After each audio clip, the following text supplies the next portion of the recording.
మీ business ను develop చేసుకోవాలి అనుకుంటున్నారా? మీ పరపతిని పెంచుకోవాలి అనుకుంటున్నారా? అయితే ఓకే టీవీ ద్వారా L band, aston band ad, scrolling ad, ad with voice overs, logo bug, video ads ద్వారా మీ యాడ్స్ ను పబ్లిష్ చేసుకోండి. సంప్రదించవలసిన ఫోన్ నెంబర్ 8520917933. మీకు తెలుసు ఐఏఎస్ ఆఫీసర్ల గురించి ప్రతిసారి ప్రస్తావన చేస్తున్నామని కాదు. సోమేష్ కుమార్ బయట పెట్టిన మన ఎందుకంటే చర్యలు తీసుకోవట్లే? రజత్ కుమార్ మీద ఎందుకంటే చర్యలు తీసుకోవట్లే? ఒక అరవింద్ కుమార్ మీద ఎందుకంటే చర్యలు తీసుకోవట్లే? So Mukund Reddy personal secretary Mukund రెడ్డికి 1,50,000 కోట్ల ఆస్తుంది, ఎందుకంటే చర్యలు తీసుకోవట్లే? ఇవన్నీ మేము చెప్తున్నప్పటికి కూడా మీరు ఎందుకు సైలెంట్గా ఉన్నారు? ఎవరికి భయపడుతున్నారు? ఎవరికి అనుసరణల మేరకు పనిచేస్తా ఉన్నారు? ఎందుకు ప్రశ్నించట్లే? సో మిషన్ భగీరథ స్కామ్ గురించి ఎందుకు మాట్లాడట్లే? స్మితా సబర్వాల్ ఎందుకు అడగట్లే? దాని కమిటీ ఎందుకు వేయట్లే? పోనీ సిబిఐ తెలంగాణకి రావద్దు అని చెప్పి ఎవరు కండిషన్ పెట్టారు? కేసీఆర్ గారు. గత ప్రభుత్వంలో సిబిఐ గవర్నమెంట్ పర్మిషన్ లేకుండా రావద్దు అన్నారు. మీరు లెటర్ ఇస్తేనే కదా ఇప్పుడు సిబిఐ అనేది వచ్చి ఎంక్వైరీ చేస్తుంది. సో ఎవరి గురించి అడగాలండి? ఎవరిని మాట్లాడాలండి? సో వీళ్ళు తిన్నోళ్ళు ఎవడన్నా ₹1 తీస్తున్నా అంటే తీయడు, వాడు దాచుకుంటాడండి. అట్లీస్ట్ వాడు ఒక సొసైటీ పెట్టి ఆ సొసైటీ కన్నా వాడు కొంచెమన్నా వాడు ఒక 50% తిన్నప్పుడు 50%లో 10-20% అన్న పేదోళ్ళకి ఇవ్వాలనా? దాన ధర్మాలు చేయాలనా? గది కూడా లేదు, అవి కూడా లేవండి.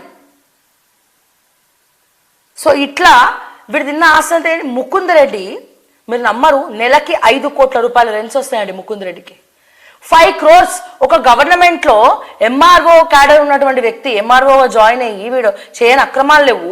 సో నెలకి 5 కోట్ల రూపాయల శాలరీ వస్తుంది. పైగా వీడు కాల్ ఎగరేసుకొని తిరుగుతుండే 5 కోట్లు వస్తాయి, నేను ఎందుకు రా పోయి పని చేయాలి ఇక్కడ గవర్నమెంట్లో? మరి ఎందుకు చేస్తున్నావు? రిజైన్ చేయి. డెప్యూటీ కలెక్టర్ అవుతున్నావు అంట కదా, అప్లై చేసుకుంటా.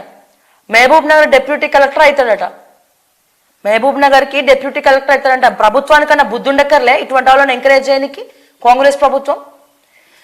ఆల్రెడీ ముకుంద్ రెడ్డి మీద ఈడీ కేసులు ఉన్నాయి. మీరు ఏ రకంగా అటువంటి వాళ్ళని ఎంకరేజ్ చేస్తారండి? అసలు కేసు అయిన ప్రతి ఒక్కన ఇంకా మంచి మాటలు వస్తాయి. కేసులున్న ప్రతి ఒక్కరిని సస్పెండ్ చేసి పడేయాలి నిర్దాక్షిణంగా. గవర్నమెంట్ జాబులు చేయడానికి పనికి రారు వాళ్ళు. ఒక ఎమ్మెల్యేకి ఒక మంత్రికి కూడా 5 కోట్లు నెలకి రెంట్లు వస్తాయో లేవో కానీ ముకుంద్ రెడ్డికి నెలకి 5 కోట్లండి, నెలకి 5 కోట్ల రూపాయలు రెంట్లు వస్తాయి. మరి అటువంటి వ్యక్తినికి ఇంక పనేం చేస్తాడు? తల బిడ్చుతనం తల బొగరుతోటి సమాధానం చెప్తాడు. సో ఎందుకు చర్యలు తీసుకోవడం అటువంటి వాళ్ళ మీద? ఎందుకు చర్యలు తీసుకోవడం అటువంటి వాళ్ళ మీద? రీజన్ ఏంటి సార్? ఏమైనా ప్రాబ్లం అవుతుందా? పైగా అటువంటి వ్యక్తికి మీరు డిప్యూటీ కలెక్టర్ని ఎట్లా చేస్తారు? మీరు మహబూబ్ నగర్కి పోస్టింగ్ ఇద్దామని చెప్పి కాంగ్రెస్ ప్రభుత్వం అనుకుంటుందంట. ఇక్కడ మొత్తుకుంటున్నాం, మీరు ఎట్లా చేస్తారు? సో డెఫినెట్గా మీరు పట్టించుకోకపోతే, ఆల్రెడీ ముకుంద్ రెడ్డి మీద ఈడీ కేసులు ఉన్నాయి కాబట్టి నేను మళ్ళీ కేసు రీఓపెన్, ఆయనకి ఎక్కడెక్కడ ఏమేమి ఆస్తులు ఉన్నాయో ఖచ్చితంగా మా okay TV media letter pad మీద నేను ఈడీకి సిబిఐకి నేను కంప్లైంట్ ఇవ్వబోతున్నా. ఇక్కడ ఏసీబీ కూడా ఇస్తా. మీకు నిజంగా దమ్ము ఉంటే చర్యలు తీసుకోండి. అమ్మ చెప్పి అనుకున్నారు అనుకోండి, మేము ఏం చేయలేం. మా బాధ్యతగా మేము అన్ని చెప్తున్నాం, చూపిస్తున్నాం, బహిరంగంగా చెప్తున్నాం. ఏసీబీ చేసే సగం పని మేమే చేస్తున్నాం. అయినా కానీ మీరు ఇంకా పోస్టింగ్లు వేస్తాము, వాళ్ళని మళ్ళీ మేము తీసుకుంటాము, ప్రమోషన్లు ఇస్తాం, ఆర్డీఓగా చేస్తాం, అది చేస్తాం అంటే ఇటువంటి తిమింగలాలు మింగనికే పనికొస్తారు, దేనికి పనికిరారు. 5 కోట్ల రెంట్ ఉన్నోడికి ఎందుకండి? ఇంకా అన్ని రెంట్ ఉన్నటువంటి ఆస్తులు సంపాదించుకున్నప్పుడు ఎందుకండి ఇవన్నీ? నేను తక్షణమే దయచేసి ఇవన్నీ కూడా చెప్తున్నా. అంటే ఈ సొమ్ము అంతా కూడా ఏ ఒక్క పేదోడికి వస్తుంది? ఈ సొమ్ము అంతా కూడా ఎవరికైనా వస్తుందా? ఎవరైనా లబ్ధి పొందుతున్నా? సరే వాడు తింటున్నాడు, చాలా మంది తెలిసి తింటారు, తెలియక తింటారేమో, అది కామన్ అయిపోయింది, ఈ రోజుల్లో ఫ్యాషన్ అయిపోయింది. మనం వద్దన్నా అన్న జర ముందే మనమే ఇస్తాం, పోయి ఫాస్ట్గా అయిపోవాలి పని చెప్పి తీసుకో, ఒక ₹100 తీసుకొని చేయవే. ఎగ్జాంపుల్గా చెప్తున్నా. మనం పబ్లిక్ కూడా మనం గవర్నమెంట్ ఆఫీస్ దగ్గరికి పోయి మనం తొందరగా కావాలని చెప్పి మనం కూడా వాడికి డబ్బులు అలవాటు చేస్తుంది, వాడు తీసుకుంటున్నాడు.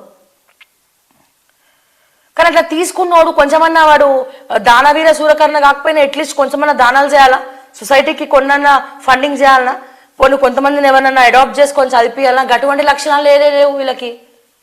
ఉన్నాయా? లేవు. అరే ఏం చేసుకుంటారో అబ్బాయి నువ్వు పొద్దున్నేసి అంత ఆస్తి నువ్వు చచ్చిపోయినాక 6 గజాల భూమి కింద పాతి పెట్టుకుంటావు, లేకపోతే నీ కట్టెతో పాటు ఆ డబ్బుల్ని కూడా కాల్ చేసుకుంటావు. ఏం చేసుకుంటావు? దేనికోసం? ఎవరి కోసం?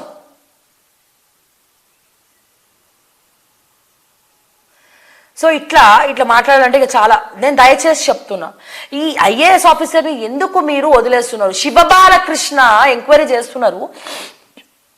శివబాలకృష్ణకి సోమేష్ కుమార్కి సంబంధం ఉంది, శివబాలకృష్ణకి నవీన్ మిట్టల్కి సంబంధం ఉంది, శివబాలకృష్ణకి అరవింద్ కుమార్కి సంబంధం ఉంది, శివబాలకృష్ణకి జయేష్ రంజన్కి సంబంధం ఉంది, శివబాలకృష్ణకి అండ్ ఈ రజత్ కుమార్కి సంబంధం ఉంది, శివబాలకృష్ణకి ఇంకొంతమంది అమయ్ కుమార్ ఐఏఎస్ కి సంబంధం ఉంది, శివబాలకృష్ణకి అండ్ అలాగే సింగరేణి శ్రీధర్ కి సంబంధం ఉంది, శివబాలకృష్ణకి అండ్ ఈ శరత్ ఐఏఎస్ శరత్ సంగారెడ్డికి చేసిండు, సో శరత్ కి సంబంధం ఉంది, శివబాలకృష్ణకి అండ్ ఇంకొక మహిళా కలెక్టర్ ఐఏఎస్ క్యాడర్ మీకు తెలుసు, ఇక నేను పేరు చెప్పా, సంబంధం ఉంది.